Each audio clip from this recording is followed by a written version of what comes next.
We're on problem 48. It says if x squared is added to x, the sum is 42. So let's just write that out. If x squared is added to x, the sum is equal to 42. Which of the following could be the value of x? So essentially, they just want us to solve this equation. So the easiest way to do it is to write it as a quadratic equaling 0 and then factoring it. So we could write this as x squared plus x minus 42 is equal to 0. And let's think, what two numbers, when I add them, equal 1, and when I multiply them, equal minus 42? And the fact that when I multiply them equals minus 42 tells me that one of them has to be positive and one of them has to be negative. That's the only way that you're going to, when you multiply two numbers, you're going to have a negative number. So one of them has to be positive, one of them has to be negative. And so when we're adding a positive and a negative, you're really finding the difference between the two. So the difference between the two numbers has to be 1, and the product has to be 42. And I don't know, when I see 42, I immediately think, oh, 6 and 7. 6 times 7 is 42. And since when you add them, you get a positive one, 7's probably the positive one, and minus 6 or 6 is probably the negative one. So let's try it out. X plus 7 times x minus 6 equal to 0. And right, 7 times minus 6 is minus 42. And then 7, it's really 7x plus minus 6x is equal to positive x. Or you could think 7 plus minus 6 is equal to the coefficient on x, which is 1. But anyway, that works. And you could multiply this out and try it out. And everything I'm saying, I'm not, it's not some voodoo. The reason why I say that they have to add up to the 1 is because when you multiply this out, that's what builds up this term. This 7 times x plus the minus 6 times the other x. That's what builds this term when you multiply it out, right? This term comes from the x times the x. The minus 42 comes from the 7 times the minus 6. Anyway, now we're at this point. We say, okay, well, how do we get this? We have two things. When you multiply them equal to 0, well, that means that one of them or both of them have to be equal to 0. So that means that x plus 7 is equal to 0, which would mean subtract 7 from both sides, which means x is equal to minus 7. Or x minus 6 is equal to 0. Add 6 to both sides, x is equal to 6. So x would be 6 or minus 7. And they have one of the choices there, which was choice A. Next problem, 49. What quantity should be added to both sides of this equation to complete the square?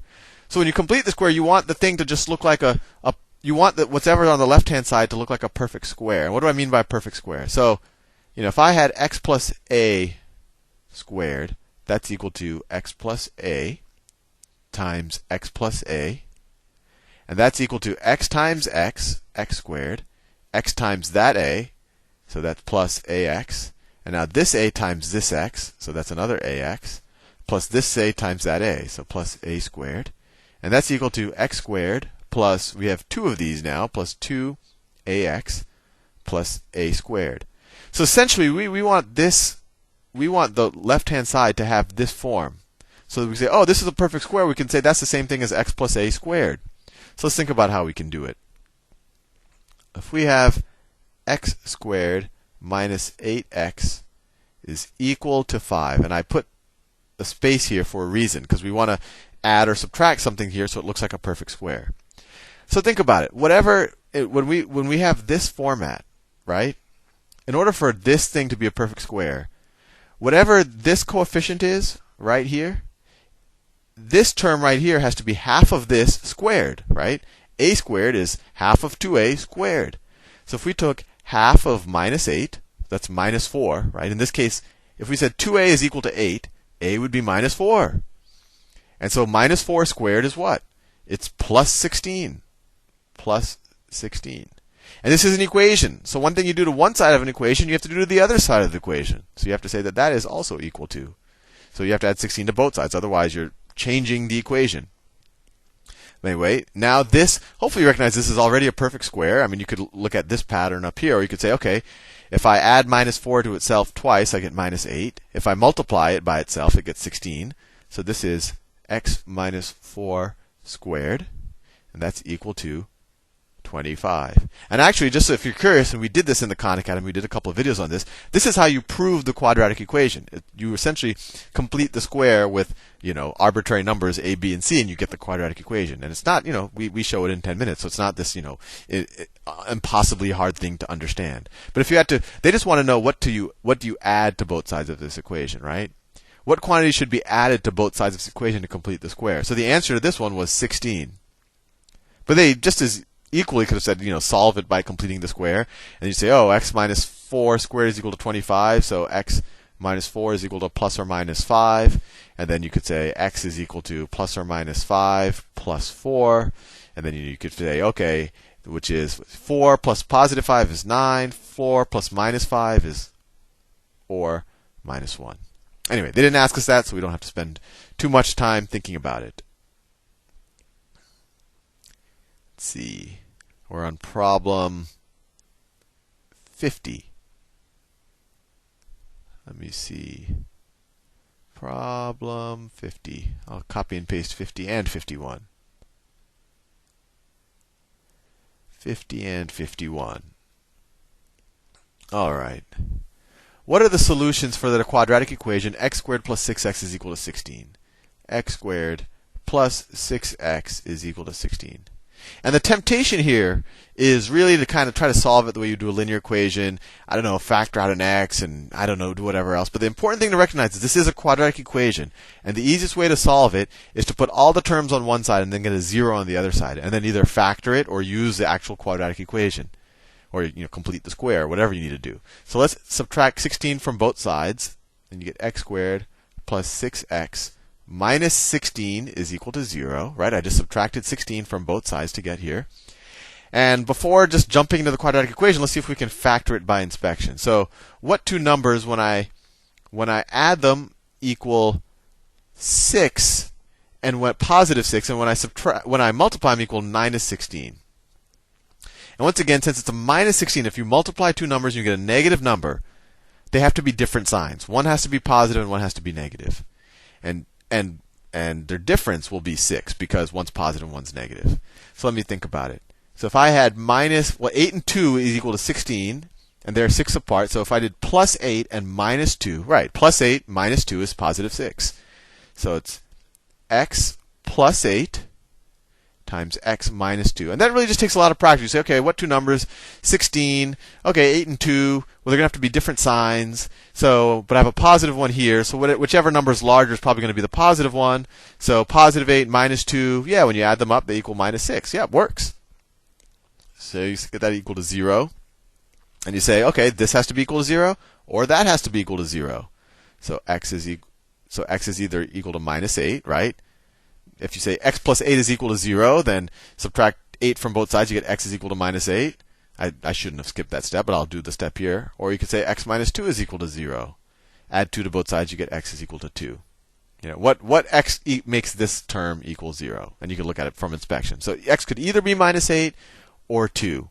And that is choice C. Problem 51. Leanne correctly solved the equation x squared plus 4x equals 6 by completing the square. Which equation is part of her solution? Okay, so same thing. We just have to x squared plus 4x. And when you complete the square, you're going to add something here. So I'm going to leave a little blank. Is equal to 6. So what could I add here that makes this expression look like a perfect square? Well, we go to the pattern that we did a couple of problems ago. Whatever's here should be the square of half of this.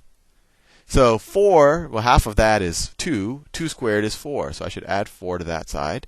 If I add 4 to that side, I have to add 4 to this side as well.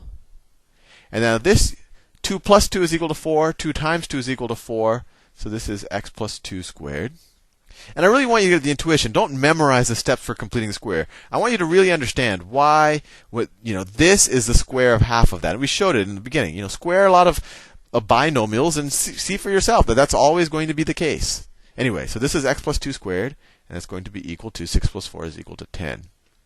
And that is choice B. Choice B. I think we have time for one more. One more problem. Problem 52.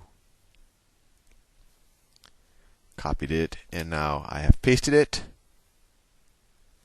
Carter is solving this equation by factoring. Which expression could be one of his correct factors? All right. Once again, I like to personally separate out a number that goes into all of them, and all of these are divisible by 5, and that just simplifies it in my head. So if I divide all of these by 5, actually I can just divide both sides of this equation by 5, right? 0 divided by 5 is 0, and then the left side divided by 5 becomes 2x squared minus 5x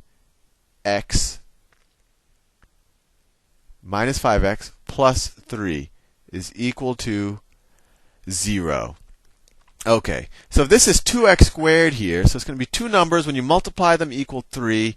And when you, so let's think about this a little bit. Let me write it down here because I think I'll need more space.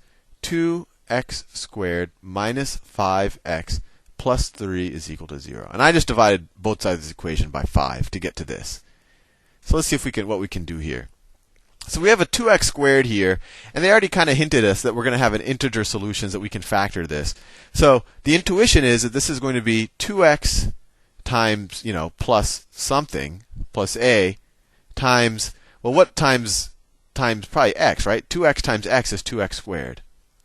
Now that wouldn't be completely obvious if they didn't already tell us that, we could factor this. You might have to use a quadratic equation or something. Actually, the quadratic equation wouldn't be something crazy to use here because you can just kind of plug and chug. But let's see if we can get the intuition. So it's going to be 2x plus something times x plus something else. And if we were to multiply this out, you get 2x times x is 2x squared, as it should. 2x times b is plus 2bx. A times x is plus ax. A times b is plus ab. And so let's see what we get. We get a, so plus 2b plus ax plus ab. 2x squared. Okay, now we can do pattern matching, right? This was our original thing. So 2 times b plus a have to be equal to, right? This term is the same thing as this term right here. And that term has to be the same thing as that term right there. So what two numbers? So first of all, I have a positive 3 here. So I'm multiplying two numbers to get a positive 3. So they either have to be both positive or both negative, right?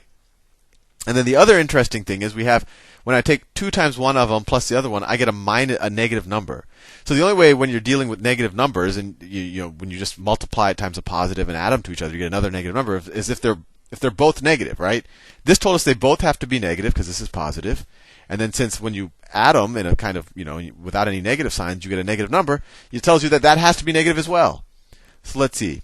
Let's just try negative 3 and negative 1. So if we have negative 3 and negative 1. So you're right. Yeah. If b is equal to minus 1 and a is equal to minus 3, then 2 times minus 1 is minus 2 minus 3. Right. So b is equal to minus 1 and a is equal to minus 3. So this is a bit of an art form here. I mean, there isn't like a plug and chug, very mechanical way of doing this. The quadratic equation is 1, but this is the best way that at least I know how to do these without. So we know what a and b is. So it's 2x. A is minus 3. 2x minus 3 times x plus b. B is minus 1. So that's the factorization. And what are they? So 2x minus 3 times x minus 1. Which one? They have this one right here. 2x minus 3. And I'm all out of time. See you in the next video.